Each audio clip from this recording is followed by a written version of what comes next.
Ayan, at nag-disinfect na po tayo.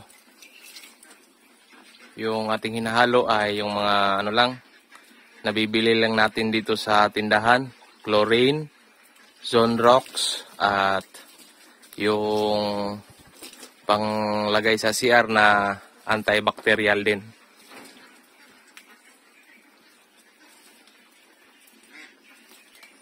So, yung ating sprayer ay hiniraman po, kaya ganito yung ating style.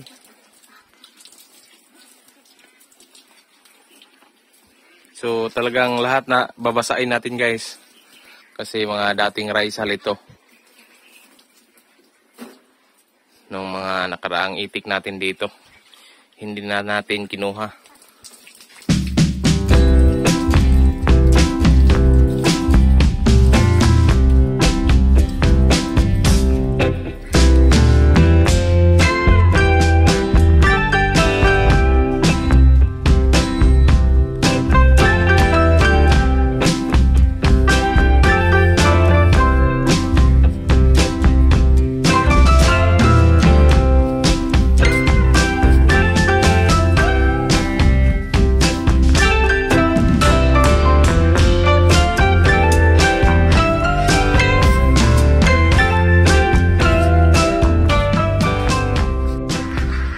Hi guys, magandang araw po sa inyong lahat dyan at welcome back to my channel, Kadugsing. Ngayon guys, sa video na to ay ita-transfer na natin yung mga mag-performance natin doon sa bago nating ni-renovate or ni-repair na kulungan. So, ayan. Abangan nyo guys. Pero bago yan guys, kung gusto nyo mga ganitong video, please like, share, and subscribe to my channel at pakihit na rin yung notification bell sa gilid para lagi kang updated sa mga bagong uploads natin. So, ayan na guys, nakapag-transfer na po tayo ng 2 sako at ang laman ng kada sako ay 10 heads. Sinilid natin sa sako para mas madaling bitbitin. So, ayan. At talagang napakailap ng Itik Pinas guys. So, dito muna tayo guys para makarelax sila.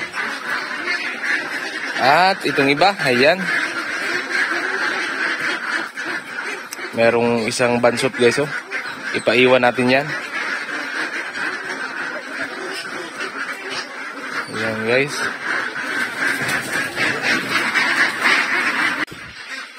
Wala na pong laman yung 3 box. At yung mga pinaiwan natin, yung mga bansot, i-unlipiding natin yan para makahabol. Dito, mayroong mga female na naiwan siguro 3. 2. Dito, yung naiwan na female na bansot ay 2 din. Din doon ay mga 3. So, at itong mga lalaki na counted as a female yung pagbili natin. So, meron talagang ganyan. Hindi talaga yan may iwasan. At least, small amount lang. Dito may 2 lalaki dito na na-identify natin na counted as a female sa pagbili natin. So, ayan lang. Dito 3. Dito na box. Dito guys, walang male. Dito lang mayroong 3. At doon na yung mga male natin. Ayan. So, ayan na guys.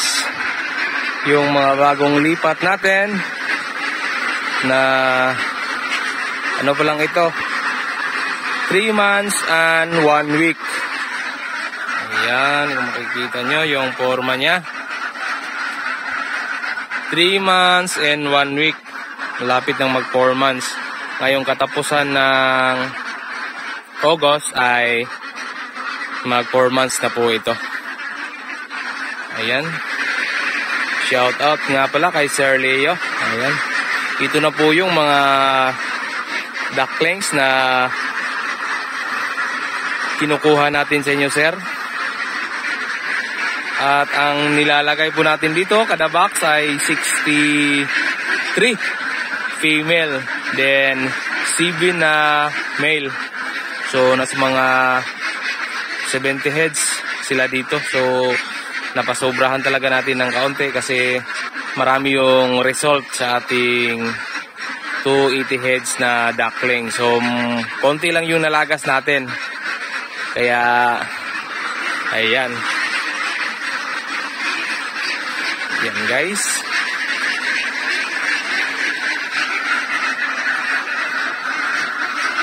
Yan na po.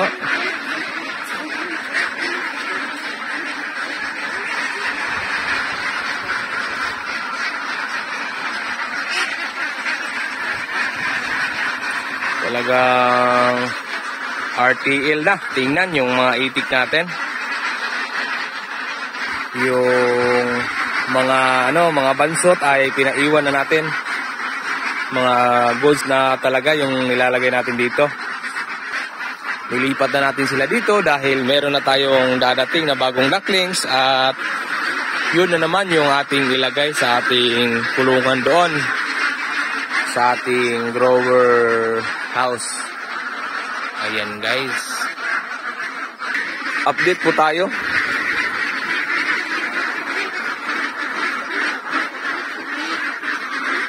So ayan guys, oh. Hindi na po sila nakakaubos sa kanilang pagkain. Yan po yung mangyayari guys kapag bagong transfer sila. Hindi lahat umaakyat para umiinom. Kumbaga nanibago sila sa kanilang kulungan. Yan po yung bantayan natin kapag meron tayong mga bagong sinasampa na itik na hindi pa alam kung saan yung kanilang tubigan. So ito po yung mga nangyayari ngayon. Kumbaga sa mga unang araw ay hindi po sila lahat umaakyat. At ang solusyon natin ay nilalagyan natin ng tubig dito para alalay sa kanila. Para kahit paano ay makainom pa rin sila ng tubig yung mga hindi umaakyat.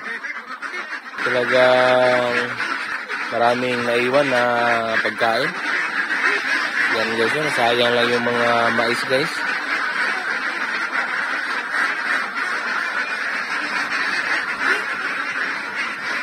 Dito meron na tayong inakto.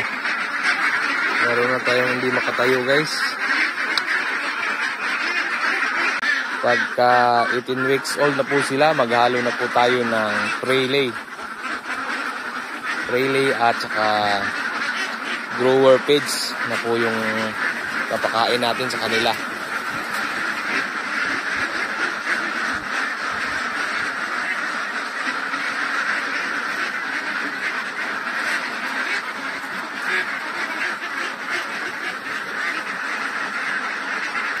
Ayan guys, update tayo karugtong ng video na to. Sila po ay 19 weeks old na. Ayan, ito na po sila. At good news, meron na po silang isang itlog. Ayan, nagsimula ng malaglagan. So ang binibigay natin sa kanila na pagkain ay 90 grams per day per one head. So talagang tayo dito, dyan tayo malaglagan ng mga itlog sa ating mga itik kapag nag 90 grams na sila, hanggang padami yan ng padami hanggang mag 100 grams per day per itik tayo. At ang binibigay natin sa kanila guys ay duck prelay. So ayan, kung wala kayong mga prelay dyan sa inyong lugar, pwede nyong i-mix yung duck layer at saka grower feeds. So ayan, yan po, update. At ang nangitlog guys, dito po yung nangitlog natin. Ayan, dito na box. Meron tayong napulot dito na isa. Ayan. So